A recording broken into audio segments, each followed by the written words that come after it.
বন্ধু ইমাম হাসানকে যখন বিষ পান করায় 6 বার বিষ পান করানোর পরে ইমাম হাসান রাদিয়াল্লাহু তাআলা আনহু 1 বার 2 বার 3 বার 4 বার 5 বার 6 বার বিষক্রিয়ায় যখন ইন্তেকাল শাহাদাত বরণ করে না, ইমাম হাসানের বিষের সাথে মরুভূমির নুরি পাথরকে ওই দুষ্ট পাপাচাররা বাইটা ইমাম হাসানের বিষের মধ্যে তারা মিশিয়ে দিছে।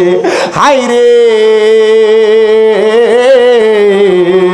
ইমাম হাসান যখন ওই শরবতের পেয়ালা পান করেছে, ছোট ছোট পাথরগুলা ইমাম হাসানের পেটের মধ্যে যাইয়া নারী বুড়িগুলা পর্যন্ত ছিটকে ফেলছে। আর সাওয়ারিকুল মুহরিকার মধ্যে লিখতেছে ইমাম হাসান যখন ওই বিষক্রিয়া নয় পাথরের গুড়ার আঘাতে যখন মাটিতে চক্কর মেরে পড়ে যায়, ইমাম হাসান না না কইয়া একটা জোরে চিল্লানি মারছে।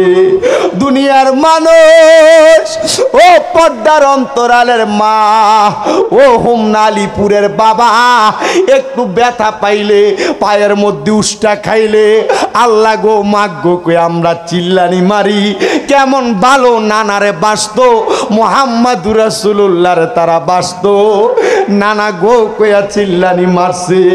ইমাম হুসাইন পাশের একটা জায়গায় থাকা অবস্থায় মালিক ইবনে মারওয়ান নামক একটা লোকরে ডাক দিয়া কয়, কোথায় জানি আমার প্রাণের বড় ভাই ইমাম হাসান ব্যথা পাইয়া নানা গো কইয়া চিল্লানি মারছে। আরে না, তোমার ভাই না, অন্য কেউ চিল্লানি মারতে পারে। কয় না, দুনিয়ার জমিনের ভিতরে নানারে এর চাইতে বেশি আর কেউ ভালোবাসে না। আমার ভাই নানা বইলা চিৎকার করছে। ইমাম হুসাইন দৌড়াইয়া মালিক ইবনে মারওয়ান রে লইয়া ইমাম হাসানের কাছে আইসা দেখতেছে ইমাম হাসান তরোয়াল বত্তি খন্দর লইয়া মাটির মধ্যে মরুভূমিতে গড়াগড়ি খাইতেছে। ইমাম হুসাইন বারবার জিগায়, হো ভাই কে আপনারে বিষ পান করাইছে, কে শাহাদাত করছে, একবার আমারে নামটা বইলা দেন, আমি আমার তরবারি দিয়া তার গর্দান আলাদা করে দিব। ইমাম হাসান বলেছে, ইন্নাল্লাহা মা'আস সাবিরিন, নিশ্চয় ধৈর্য ধারণকারীর সাথে আল্লাহ আছে।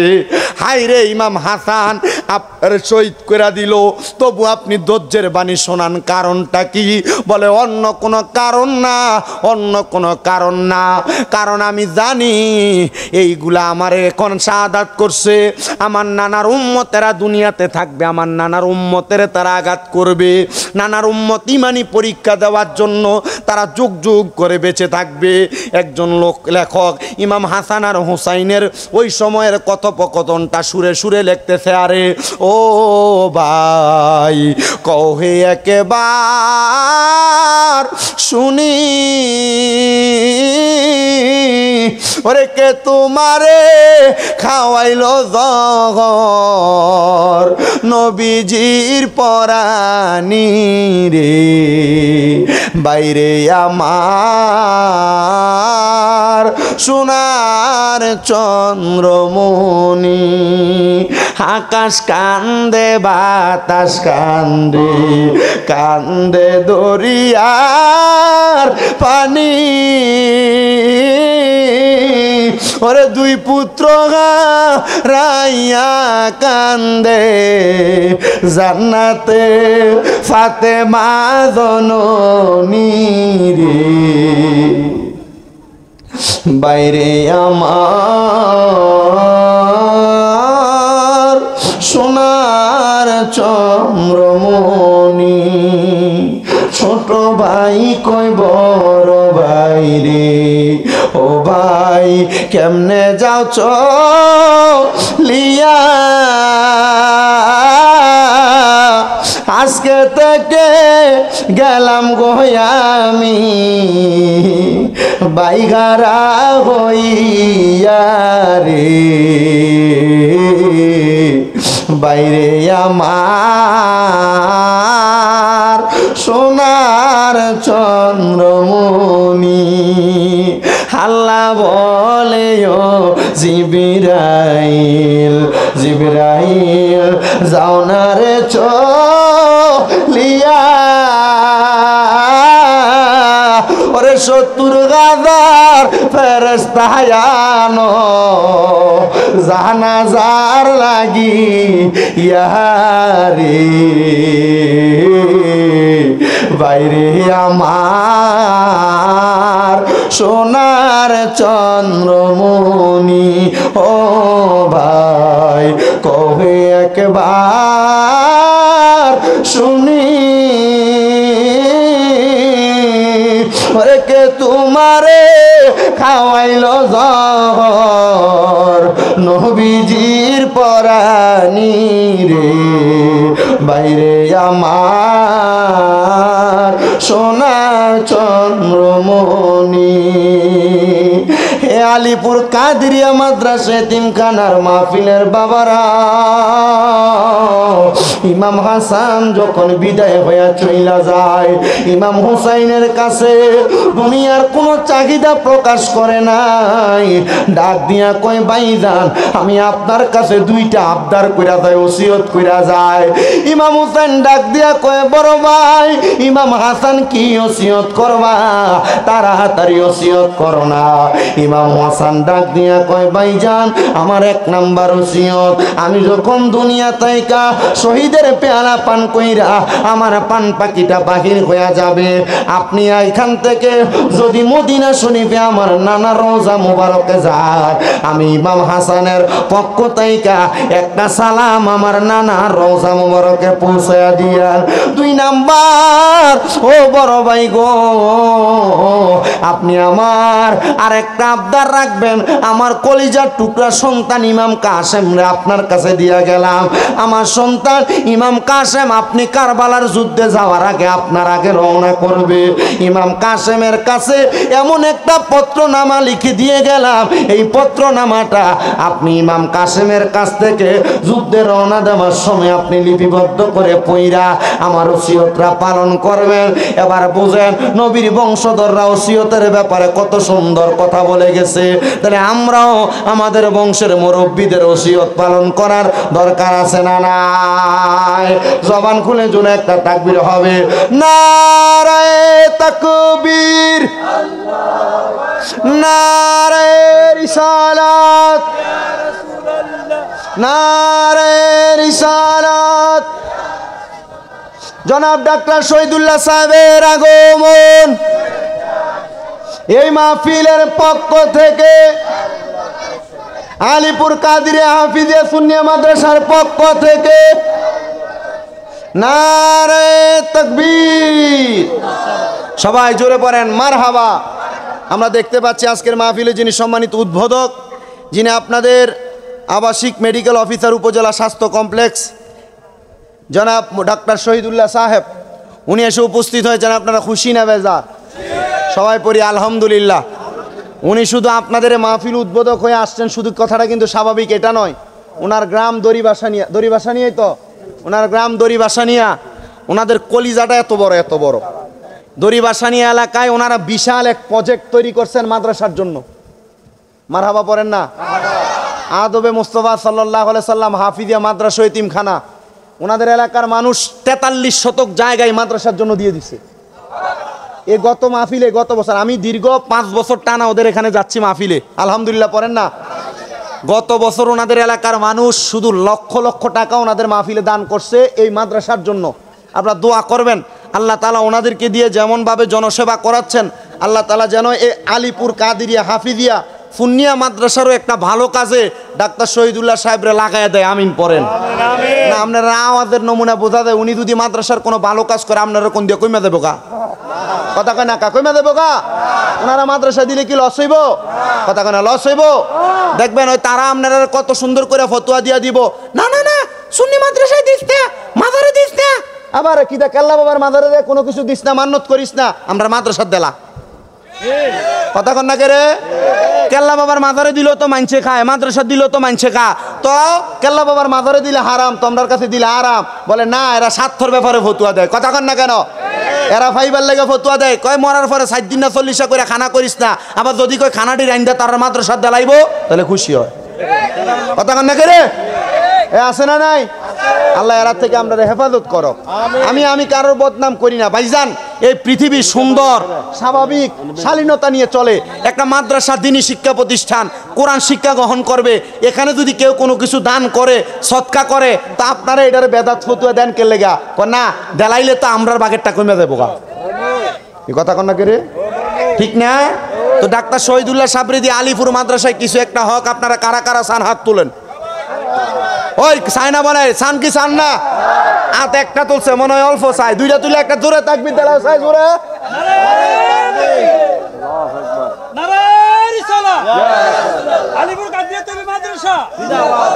কি তো আপনারা কি তাইরি হুজুর আওয়ানোর আগে ঘুমাই গেছেন গা? এ তকিরা কইরে, তকিরা আছে রে নে।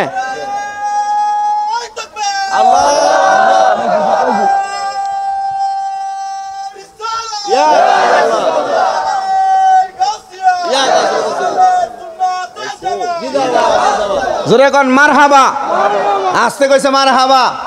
মাদ্রাসার উন্নয়ন হইলে আমরা লাভ না লস? ফোলাফান কোরআন হাদিস শিখলে লাভ না লস? আলিপুর মাদ্রাসায় এতিম ফোলাফান আছে না নাই? মা নাই এমন বহুত ফোলাফান আছে, চিকিৎসা করাইতে পারেন এমন বহুত এতিম ফোলাফান আছে। তাহলে আপনারা এই মাদ্রাসার প্রতি খেয়াল রাখবেন তো?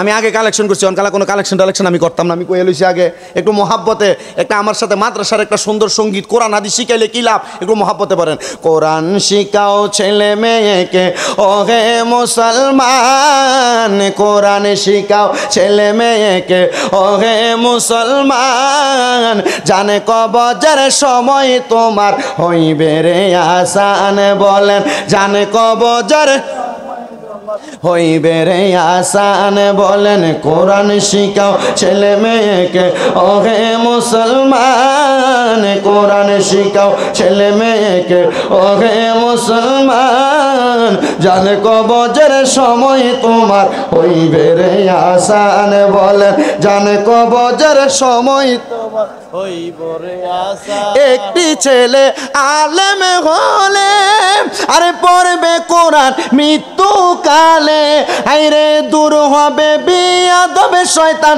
থাকবে রে ঈমান, জানে কবজের সময় তোমার হইবে রে আসান, পড়েন জানে কবজের সময় তোমার হইবে।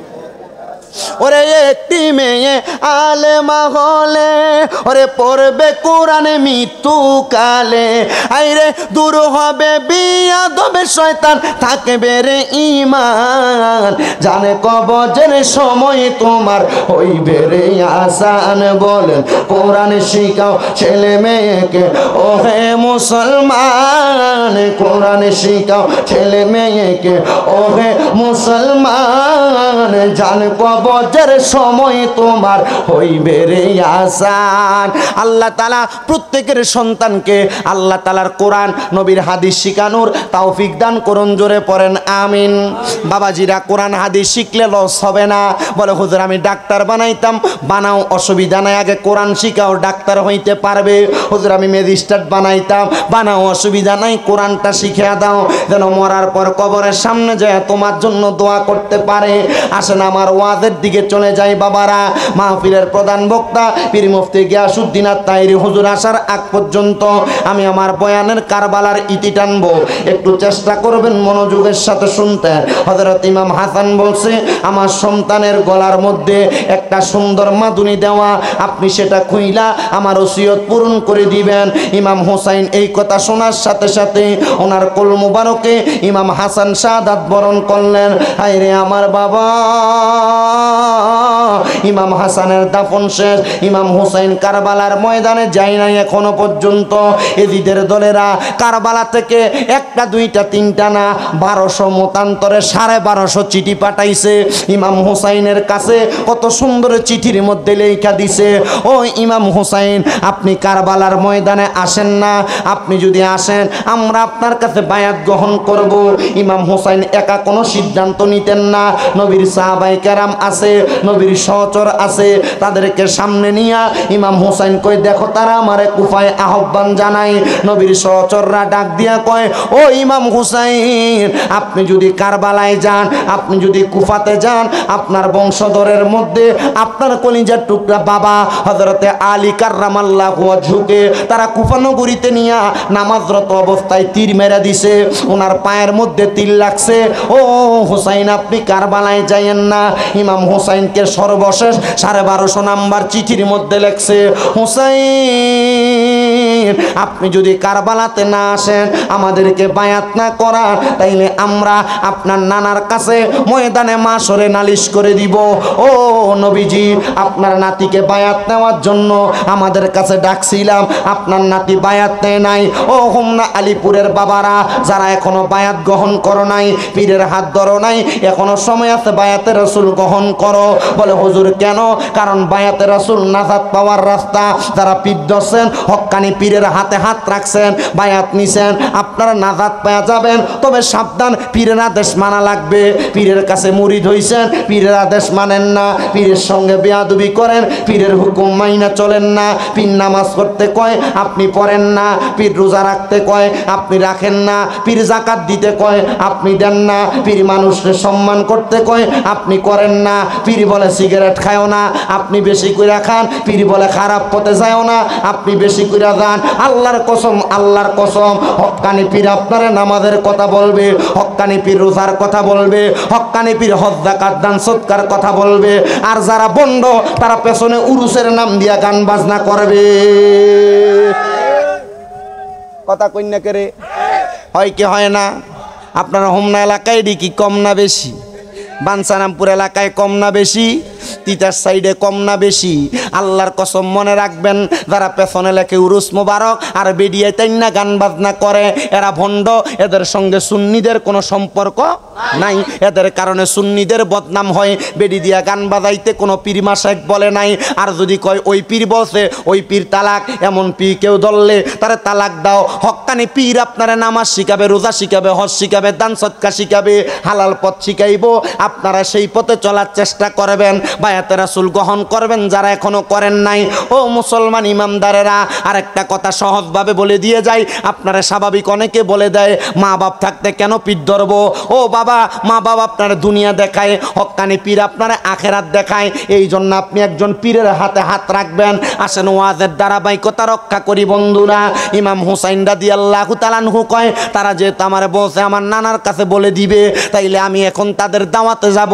এমন টাইমে ইমাম হুসাইনের পেছন থেকে ডাক দিয়া কয় ও ভাই, ইমাম মুসলিম বিন আকিল ডাক দিয়া কয় আপনি একা কারবালাতে যায়েন না, আমি কারবালাতে রওনা করি। কারবালার পরিবেশটা আগে বুঝি, যদি দেখি কারবালার অবস্থা ভালো, আমি আপনারে চিঠি লিখবো, ওই চিঠি পাই আপনি কারবালাতে আসবেন। ইমাম মুসলিম বিন আকিল রওনা করছেন। এমন টাইমে ইমাম মুসলিম বিন আকিল বলে আমি দেখলাম আমার পেছন থেকে কে যেন টাইনা ধরছে। আমি আমার ঘাটটা ঘুরে দেখলাম আমার ছোট ছোট দুইটা বাচ্চা, হযরত মুহাম্মদ এবং হযরত ইব্রাহিম। আমি তাদেরকে জিজ্ঞাসা করলাম ও বাবা মুহাম্মদ, ও বাবা ইব্রাহিম, তোমরা ছোট মানুষ আমার পেছন দিয়া কেন আটকাইলা? বলে বাবা আপনি যান কোথায়? বলে কুফা নগরীতে যাই, যাই দেখবো কুফার অবস্থা কেমন। যদি দেখি অবস্থা ভালো, ইমাম হুসাইনকে বলবো যাওয়ার জন্য। আব্বা কেন যাইবেন? বলে আমার আগে যদি ইমাম হুসাইন কারবালাতে যাইয়া শাহাদাত বরণ করে, তাইলে ইমাম হুসাইন রাদিয়াল্লাহু তাআলা আনহুর ব্যাপারে আমি আমার নবীর কাছে মুখ দেখাইতে পারবো না। আমার নবী যদি কয় ও মুসলিম বিন আকিল তুমি বাইচা থাকতে আমার নাতি ইমাম হুসাইন কারবালাতে শাহাদাত বরণ করলো, ও মুসলিম বিন আকিল তুমি কেন গেলা না কারবালায়? আমি এটার উত্তর দিতে পারবো না। 7-8 বছরের ছোট দুইটা বাচ্চা মুহাম্মদ এবং ইব্রাহিম ডাক দিয়া কয় আব্বা আপনার নবী জিগাইব, আমরারে কি জিজ্ঞাসা করবে না? আমরাও আপনার সঙ্গে কারবালাতে যাব। 7 বছর 8 বছর রওনা করছে কারবালার ময়দানে। মুসলিম বিন আকিল কারবালার ময়দান পর্যন্ত পৌঁছাইছে। ইবনে জিয়াদের বাড়ির সামনে দাওয়াত দিয়া সুন্দর করে ঘরে বসাইয়া ইবনে জিয়াদ মুসলিম বিন আকিল নে দিয়া চিঠি লেখাইছে।